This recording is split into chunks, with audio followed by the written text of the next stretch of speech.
परेशान नहीं होना। नहीं मेरी गल तो मैं उन्हें वैसे आख्या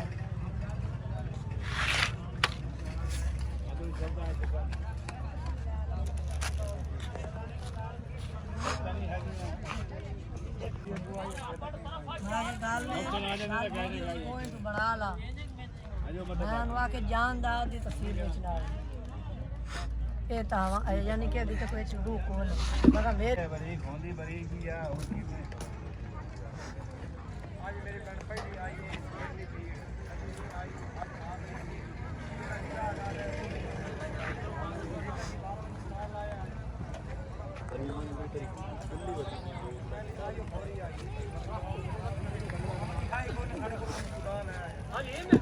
एक छू रहा है